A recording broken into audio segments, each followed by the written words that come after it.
Mēs gājām savus ceļus, mēs neskatījāmies, kas kur un kā ir bijis. Mēs esam nodiktējuši jaunu virzienu pasaules munīcijas attīstību.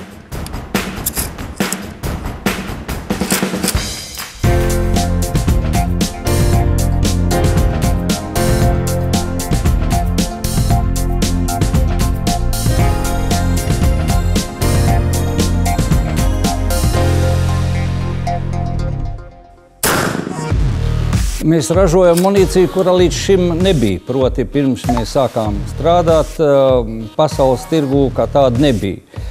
Mēs paņēmām jaunus principus, jaunus risinājumus. Mēs ražojam gludstobra lodes no tērauda, bet ne no svina, kā tas ir parasti. Mūsu novitāte ir tā, ka tas tērauds tiek ieliets polimērā, un šādā veidā tiek nodrošināta droša izvadīšana, proti šāviena laikā izšaušana caur stobru. Un tā arī izdevās izdomāt lodes ar daudz augstākām, daudz precīzākām īpašībām.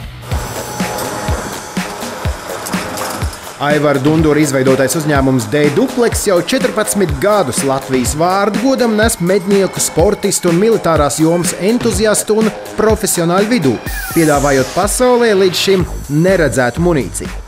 Darba ieguldījums ir daudz lielāks, tās izmaksas ir lielākas.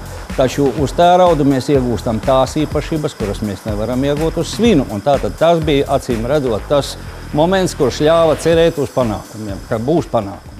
Ir dažādas versijas. Šī teiksim, ir tā, kas ir medniekiem ļoti patīk, jo viņa dzinēja medībās iet caur visādiem šķēršļiem, kas patrāpās pa ceļam līdz medījumam dzīvniekam.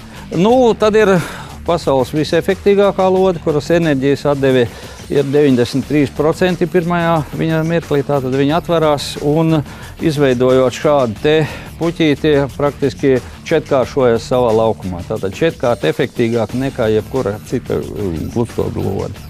Tā ir medniekiem. Amerikas balistikas institūts pētīja šo lodi un atzina, ka praktiski efektīgāka enerģijas atdeve ir ārkārtīgi grūti iegūt kaut ko vēl līdzīgu šim. Nepavēlti šis analogs tikai izvirzīts uz gada labākās konstrukcijas nomināciju. Var teikt, ka šis veiksmes stāsts ir stāsts par hobiju pāraugšanu biznesā, tomēr tas iespējams būtu pārāk vienkāršot.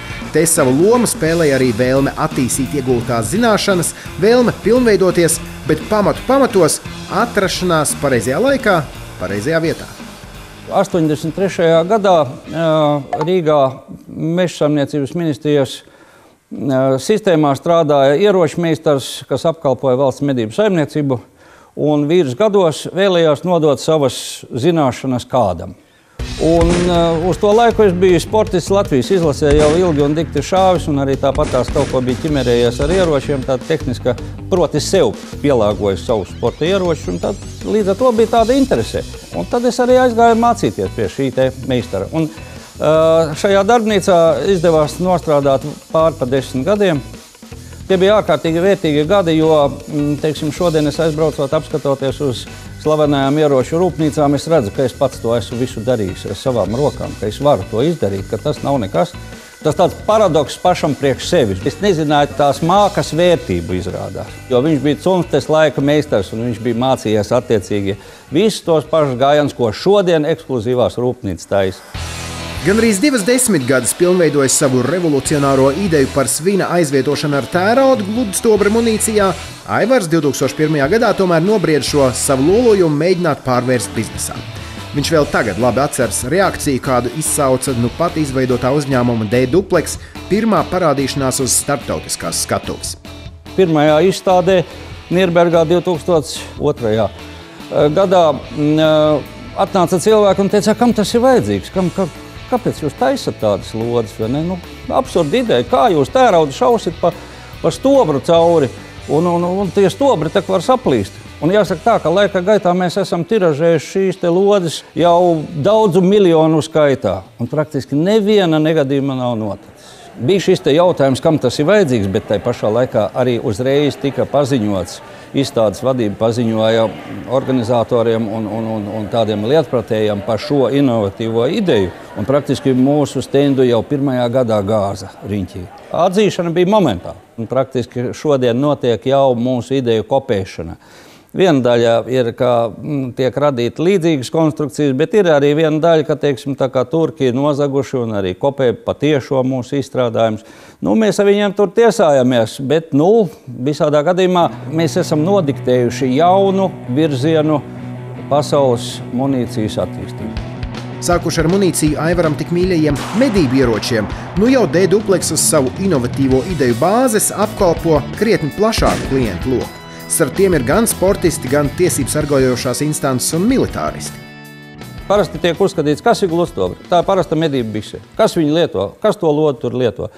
Nekā nebija. Izrādās, ka pasaule ir ļoti, ļoti plaša un pielietojums ir daudz un dažāds. Un tie apjomi, kādi mēdz būt tai munīcijai, kas ir pieprasīti, ir vienkārši dažkārt fantastiski. Militārā policija ļoti labprāt lieto monolītu lodes, kuras spēja ar vienu šāvienu apturēt autotransportu. Praktiski vienu šāvienu dzinējā un dzinējs vairs nedarbojās. Jeb arī riteni, teiksim, nepieciešams sašaut. Te ir tādas speciālas modifikācijas mūsu munīcijai, kuras ir vislabākās šīm te neparastajām vajadzībām. Cik daudz jūs mums nerādat? Kas šeit notiek? Daudz. Pietiekam daudz.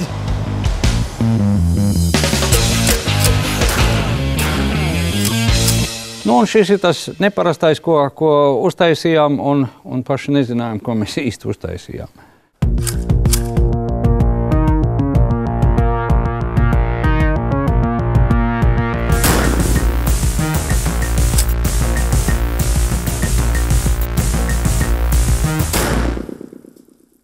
Lūk, šeit veicām divus šāvienus, kur pirmais bija līdzīgi, tā kā tas tiek šauts ar klasisko munīciju. Vienam izskrien cauri un trāpa otram, un tad var to aizmugurē likt vēl kādas 3-4 buņus un viss būtu cauris.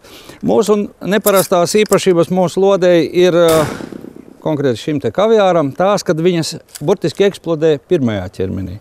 Un līdz ar to tālāk neviens vairs nav apdraudēts. Tad, kad tiek kaut kas jauns atklāts, kad tiek jauns veidots, tad brīžiem mēs nezinām, kādas būs tās īpašības šiem jaundarinājumiem. Un tie ir viens no tādiem reāliem piemēriem, kad gluži vienkārši lodi, kuru mēs sportam, viņa arī ir lietojama sportam. Viņa ir ārkārtīgi precīza un ļoti labi lido un ļoti labi trāpa. Tikai savādāk lādēta, viņa der arī tādām speciālām vajadzībām un pilnīgi uzrāda savādākas īpašības. Tam, kāpēc mazs Latvijas uzņēmums jaunradē izgriež pogas pasaules vadošajiem munīcijas ražotājiem, kuriem kapitāls un vēsture ir krietni lielāka kā latviešiem, Aivaram ir savs skaidrojums. Šajos milzu uzņēmumos ir pārāk liela birokrātija un arī gana stereotipiska domāšana, secinājis D-Duplex vadītājs. Kaut gan, varbūt arī tās ir ražošana izmaksas. Jo nav viegli no tērauda ražot šos izstrādājumus, un arī to, ko mēs darām. Mēs dažkārt apējam klasiskos tehnikas likumus. Mēs mākam kaut kādas ļoti sarežģītas tehniskas lietas, atrisinām pa savam. Izdodās, bet mums arī citu risinājumu nav. Mēs nevaram super tehnoloģijas lietot. Mums viņu vienkārši nav. Mums finanses nav tik liela, lai mēs varētu atļauties kaut ko ļoti, ļoti dārgu. Darba process, radīšanas process ir tas gandarījums. Viņš reāli ir tas, ko visvairāk arī patīk darīt. Jo, teiksim, viena lieta ir radīt to izstrādājumu, tālāk atrisināt to tehnoloģiju, kā viņu masveidā ražot. Un viss tas ir uz mašīnām, visu to savirknēt un dabūt to rezultātu, ka tev tas strādā, ka tev tas dod 5 sekundēs ārā to, kas ir super sarežģīti.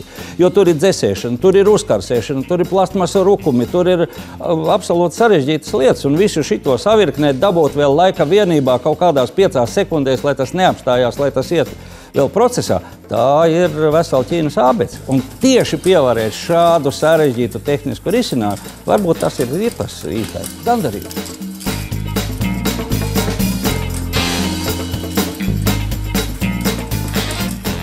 Biznesa gēns man nav, man ir drīzāk konstruēšanas gēns kāds iekšā. Tas ir drīzāk manējais. Un tā biznesa ideja bija gluži vienkārši bija varbūt pirmsākumos interesanti attīstīt, lai pasaulē tiek kaut kas jauns, kaut kas nebijis, kaut kas pārāks par iepriekšējo. Drīzāk tā bija tā doma, tas vadmotīvs. Taču man tāda lieliska ģimene izrādās ir, vai ne, uz ko es varēju balstīties, un viņiem drīzāk, maniem ģimenes locekļiem, ir tas biznesa gars, un varbūt arī tas nāk no mūsu vecā tēva, no Kazimira Dundura, kurš savulaik bija pietiekami zināms cilvēks, un viņam tas saimnieciskais un praktiskais ir, kas ir acīm redzot pārnācis tieši man. Un es ceru, ka arī tālāk tas nāk maniem bērniem un mazbērniem jau. Lai arī darbā vai domāts par darbu Aivars pavada nospiedoši lielāko dzīves daļu, viņš apstāties negrasās. Arī laisku atpūtu baudīt nevēlas, jo zina, ka radīts kas svarīgs, kas tāds, ko vērts nodot nākošajām paudzēm. Tādēļ piedāvājumu pārdot uzņēmumu, kādu bijis nemazums, noraidīt viss kā viens. Ir bijuši piedāvājumi visādi, bet mūsu tāda iekšējā pārliecība uzņēmuma iekšējā pārliecība ir tāda, ka uzņēmums vēl nav izsmēlis savu potenciālu. Ir vēl daudzas idejas, kuras vēl gribētos realizēt. Un gluži vienkārši tāpēc arī negribētos paiet apakšā zem kādu no lielajiem. Ir iespēja vēl radīt lietas un šīs lietas nest uz priekšu. Kaut gan pa lielam, salīdzinot ar kaut kādiem lielajām slavenajām brandiem, ar tādām lielajām kompānijām, kuras ir klasiski gadu desmitiem iet ar vienu un to pašu izstrādājumu, tad skatoties uz to, balstoties uz to, varētu teikt, ka mums ar šiem pašiem izstrādājumiem, kas jau ir izgudroti, kas jau ir palaisti tirgu, vēl pietiks vismaz pāris desmitiem gadu, ko darīt. Latvija ir ārkārtīgi laba vieta, vai ne? Tā ir mana dzimtā vieta, vai ne? Un cita arī nebūs, vai ne? Lai gan šodien ir lieliski piedāvājumi no Amerikas pārcelties uz turieni ražot, bet, nezinu. Mans skatījums ir tāds, kur piedzimis, kur esi veidojis savus dzīves uzskatus, tā ir tava vieta un tur arī ir jāpaliek. Tas, ka varbūt mēs arī aiziesim kādreiz vai tirgot, vai daļēji ražot, tas var būt, jā, bet vienalga pamats paliks šeit.